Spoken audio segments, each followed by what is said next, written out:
Hello friends, welcome back to my channel self study with Twinkle.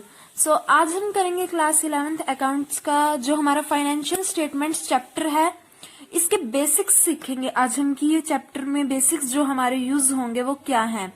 सो देखते हैं, जो हमें फाइनेंशियल स्टेटमेंट्स की बुक में डेफिनेशन दी गई है उसको पढ़ने से हमें कुछ स्टूडेंट्स को ज्यादा समझ नहीं आ पाता, तो हम इसे पहले अपनी लैंग्वेज में समझेंगे, फिर हम इसे प्रॉपर डेफिनेशन से समझेंगे। सो अगर हम अपनी लैंग्वेज में कहेंगे फाइनेंशियल स्टेटमेंट्स क्या होती हैं, तो फाइनेंशियल स्टेटमेंट्स वो स्टेटमेंट्स होती हैं जो एक बिजनेसमैन प्रिपेयर करता है अपने बिजनेस का 1 ईयर कंप्लीट होने पर, कि हम अपने बिजनेस का जितना भी टाइम पीरियड डिसाइड करते हैं, फिक्स करते हैं, जब वो कंप्लीट हो जाता है तो एक बिजनेसमैन ये जानना चाहता है कि उसे कंप्लीट ईयर में उसे जो अपना बिजनेस का पीरियड था, टाइम पीरियड था, उसने अपने टाइम पीरियड में कितना प्रॉफिट लिया और कितना लॉस हुआ उसे उस टाइम पीरियड में, और उसकी एट प्रेजेंट जो बिजनेस की कंडीशन है, फाइनेंशियल कंडीशन, वो कैसी है। इट मीन्स कि उसके पास इस टाइम में कितने एसेट्स हैं, कितनी लाइबिलिटीज हैं, ये सब जानने के लिए वो हमारी फाइनेंशियल स्टेटमेंट्स को प्रिपेयर करता है। देखिए, अब हम फाइनेंशियल स्टेटमेंट्स में क्या क्या जानना चाहते हैं, सबसे पहले यही देख लेते हैं। हम क्या क्या जानना चाहते हैं, प्रॉफिट एंड लॉस और फाइनेंशियल पोजीशन ऑफ बिजनेस। हम बिजनेस में प्रॉफिट एंड लॉस को हमें कितना हुआ ये देखना चाहते हैं, और हमारी फाइनेंशियल पोजीशन क्या है एट प्रेजेंट बिजनेस की, हम ये भी देखना चाहते हैं। सो उसके लिए हम फाइनेंशियल स्टेटमेंट्स को प्रिपेयर करते हैं। तो सबसे पहले हम प्रॉफिट एंड लॉस की बात करते हैं। प्रॉफिट एंड लॉस जानने के लिए हम इसमें 2 चीजों को जानना चाहते हैं कि हमें प्रॉफिट एंड लॉस कितना हुआ और हमारी फाइनेंशियल पोजीशन कैसी है। तो ये सब जानने के लिए हमारा जो फाइनेंशियल स्टेटमेंट्स है इसे 3 पार्ट्स में डिवाइड किया गया है। सबसे फर्स्ट पार्ट है हमारा ट्रेडिंग अकाउंट, सेकंड है profit and loss account, and third है बैलेंस शीट। ओके, सो जैसा कि आप सब इसके नाम से जान रहे हैं कि इसका नाम है प्रॉफिट एंड लॉस अकाउंट, तो इससे हमें एक अंदाजा लग जाता है कि हम इससे अपना प्रॉफिट एंड लॉस ही निकाल पाएंगे, और ये बिल्कुल सही भी है। बट जब हम अपने टाइम पीरियड में हमने कितना प्रॉफिट एंड लॉस लिया ये देखना चाहते हैं, तो जो हमारे पास अगर हमें लॉस हुआ हो या हमें प्रॉफिट हुआ हो, तो अगर हमें प्रॉफिट हुआ तो हम उसकी ट्रिक जानने की कोशिश करते हैं कि अगर हमें प्रॉफिट हुआ तो कैसे हुआ, और यही तरीका हम अपने नेक्स्ट ईयर में भी यूज करें ताकि हमें प्रॉफिट हो। और अगर हमें लॉस हुआ हो, अगर हमें अपने ड्यूरिंग पीरियड में, बिजनेस के ड्यूरिंग पीरियड में लॉस दिखाई दे, तो हम ये जानने की कोशिश करते हैं कि हमें लॉस हुआ तो हुआ क्यों। तो ये सब जानने के लिए हम इन्हें profit and loss and trading account को प्रिपेयर करते हैं ताकि हम ये जान सके कि हमें नेट प्रॉफिट या लॉस किस वजह से हुआ। तो जो ट्रेडिंग अकाउंट है इसमें हम क्या डालते हैं, जो हमारी ओनली बिजनेस में मैन्युफैक्चर से रिलेटेड जितनी भी हमारे एक्सपेंसेस हैं वो सब हम ट्रेडिंग अकाउंट में डालते हैं। ओके, और जो हमारे मैन्युफैक्चर को छोड़कर जितना भी हमारा इनडायरेक्ट एक्सपेंस है वो सब हम अपना प्रॉफिट एंड लॉस अकाउंट में डालते हैं। तो जो ट्रेडिंग अकाउंट को हम प्रिपेयर करते हैं इसमें हम सब अपने डायरेक्ट एक्सपेंसेस को डाल देते हैं। अब आप लोग पूछेंगे, सोच रहे होंगे कि डायरेक्ट एक्सपेंसेस होते क्या हैं। सो इसमें बहुत कंफ्यूज हो जाते हैं बच्चे कि डायरेक्ट एक्सपेंसेस क्या है। तो अब हम देखेंगे कि डायरेक्ट एक्सपेंसेस होते क्या हैं।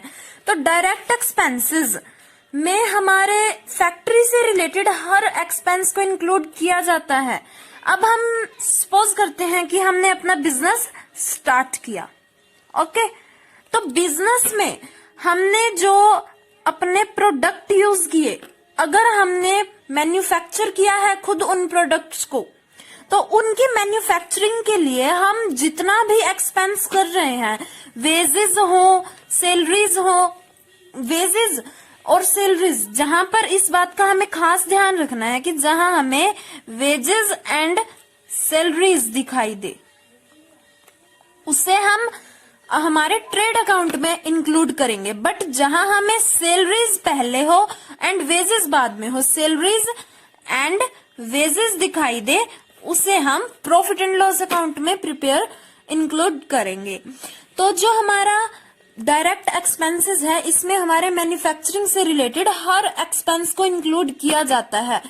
परचेज रिटर्न जो होता है वो परचेज से लेस किया जाता है। तो डायरेक्ट एक्सपेंसेस में ये एक बात क्लियर है कि मैन्युफैक्चर से रिलेटेड हर चीज को, जो फैक्ट्री में लाइटिंग यूज हो रही है, पावर यूज हो रहा है, फ्यूल यूज हो रहा है, गैस यूज हो रही है, उन सभी के एक्सपेंसेस को हम इसमें इंक्लूड कर देंगे।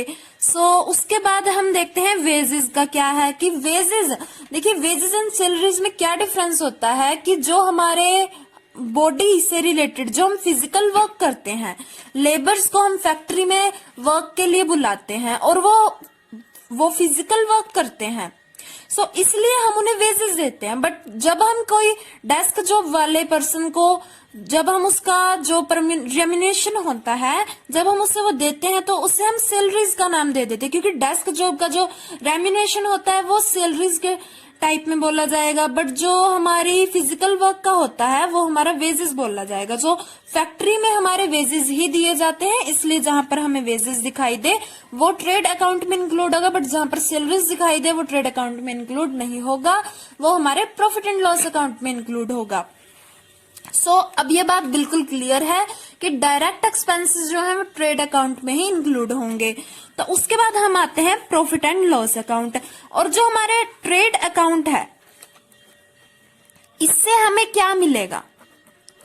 ग्रॉस लॉस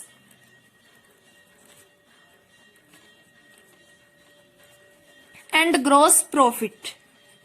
हमें जो कुछ भी हुआ है, लॉस हुआ या प्रॉफिट हुआ, ग्रॉस लॉस या ग्रॉस प्रॉफिट, देखिए हमें ट्रेड अकाउंट से ये पता लगेगा कि हमने अपने प्रोडक्ट को मैन्युफैक्चर करने में, रॉ मटेरियल से फाइनल प्रोडक्ट बनाने के लिए जितना भी हमने एक्सपेंस किया उसमें हमें प्रॉफिट हुआ या लॉस हुआ, और उसे हम कहेंगे ग्रॉस लॉस या ग्रॉस प्रॉफिट।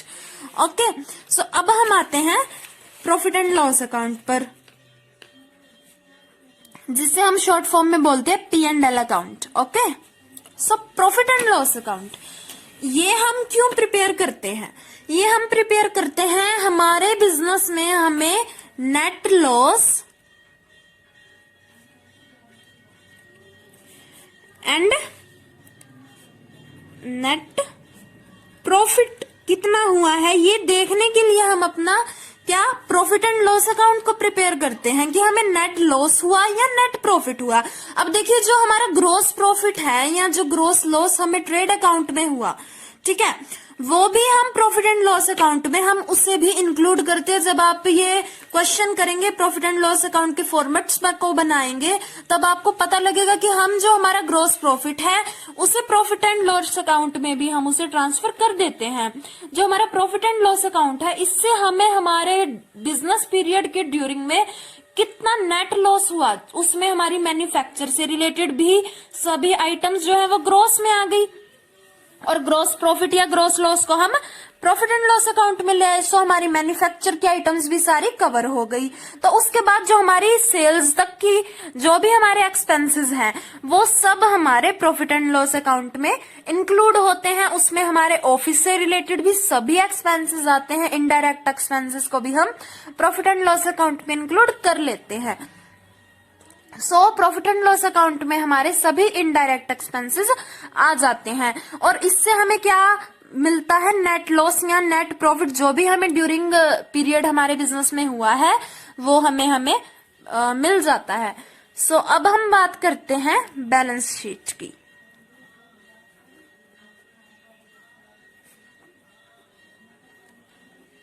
तो बैलेंस शीट, बात करते हैं बैलेंस शीट की। तो बैलेंस शीट जो है ये हमें दी जाती है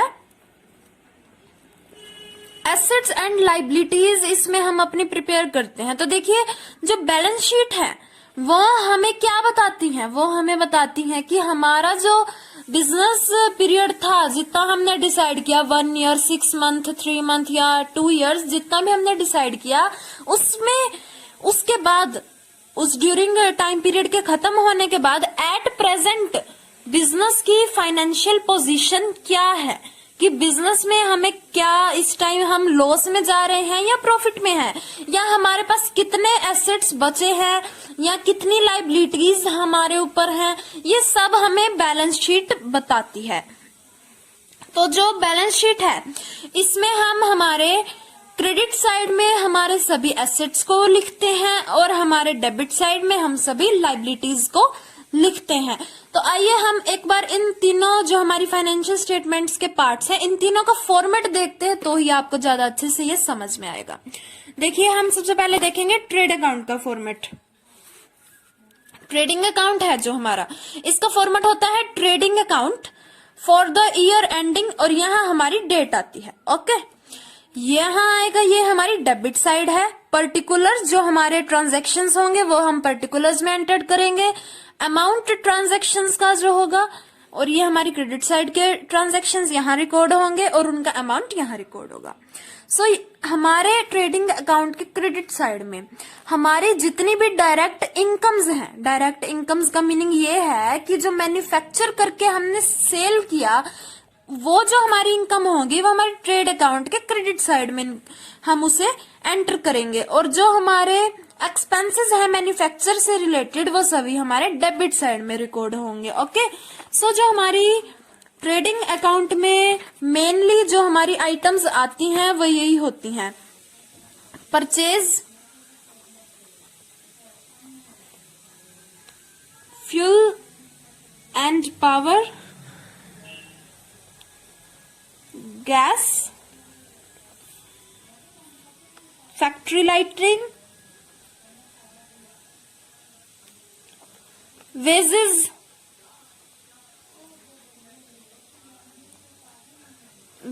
एंड सैलरीज। ओके, मेनली हमारे जो ट्रेड अकाउंट में हमें आइटम्स प्रिपेयर करने के लिए दी जाती है वो यही दी जाती है, बट अगर हमें इससे अलग कोई भी आइटम दी गई तो हमें उसे पहचानना होगा कि ये हमारे ट्रेड अकाउंट की आइटम है या हमारे प्रॉफिट एंड लॉस अकाउंट की आइटम है। ओके, सो ट्रेड अकाउंट का फॉर्मेट था हमारा ये। अब हम देखते हैं प्रॉफिट एंड लॉस अकाउंट का फॉर्मेट क्या रहेगा। ये है हमारा ट्रेडिंग अकाउंट का फॉर्मेट, एक बार फिर से देख लेते हैं। देखिए, ये हमारा जो भी आपकी बुक है अकाउंट्स की, डीके गोयल की होगी, वैसे मोस्टली यही होती है। तो इसमें जो ट्रेडिंग अकाउंट का फॉर्मेट दिया गया है वो ये दिया गया है: trading account for the year ending, यहाँ डेट, और ये सब आइटम्स जो है हमारी ट्रेडिंग अकाउंट में हम प्रिपेयर करते हैं। ओके, और इसके बारे में वैसे भी हम बहुत कुछ जान चुके हैं ट्रेडिंग अकाउंट के बारे में। अब प्रॉफिट एंड लॉस अकाउंट का फॉर्मेट देखते हैं।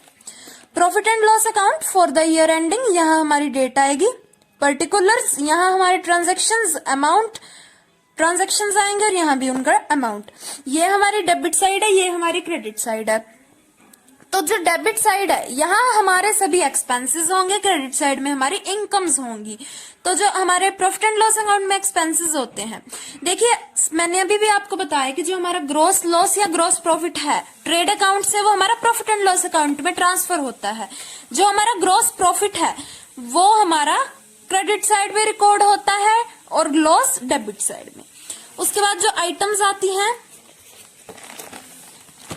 वो है हमारी salaries and wages, rent and taxes, printing and stationery, postage, lightning, insurance premium, telephone charges, legal charges, audit fees, travelling expenses, establishment expenses, trade expenses, general expenses, carriage outward, advertisement, commission, brokerage, bad debts, export duty, packing charges, delivery van expenses, stable expenses, discount allowed, repairs, depreciation, interest, bank entertainment expenses, conveyance expenses, donation and charity, loss on sale of assets. और इन सब के बाद हमारा जो net profit या net loss आ जाता है।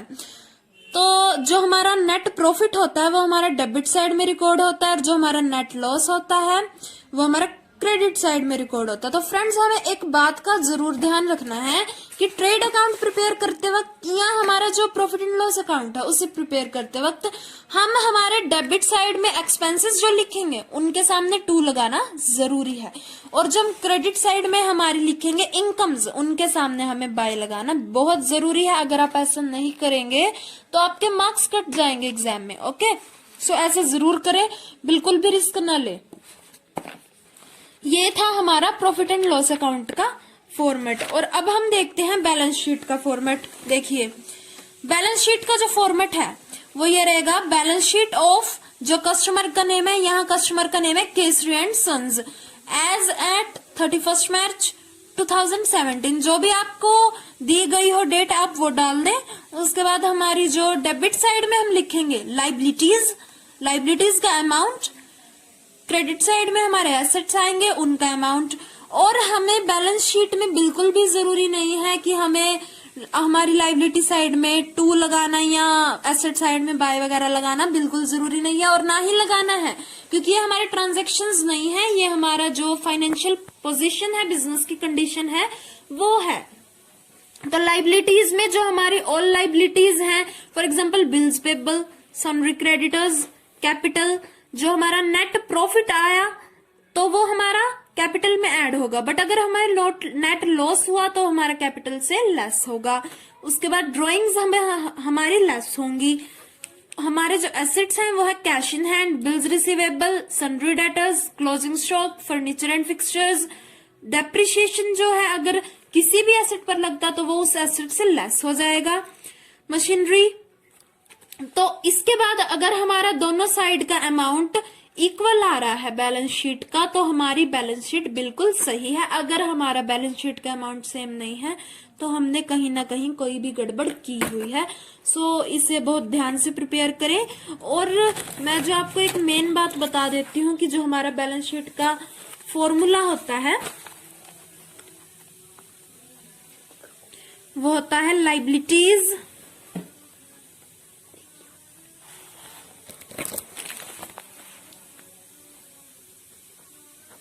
Plus assets is equal to capital.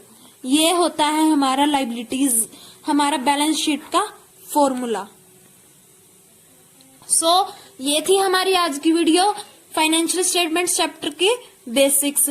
So friends, अगर मेरी वीडियो अच्छी लगी हो तो प्लीज लाइक करें। अगर आपको इससे रिलेटेड, इस मैटर से रिलेटेड या अकाउंट से रिलेटेड कोई भी क्वेरी है, कोई भी क्वेश्चन है, so you can ask me in comments box and I will try to give solution of your query question. So अगर वीडियो अच्छी लगी हो तो लाइक करें, शेयर जरूर करें और मेरे चैनल को जरूर सब्सक्राइब करें और बेल आइकन को प्रेस करें ताकि जो भी न्यू नोटिफिकेशन हो वो आप तक जरूर पहुंच जाए। Okay, thanks.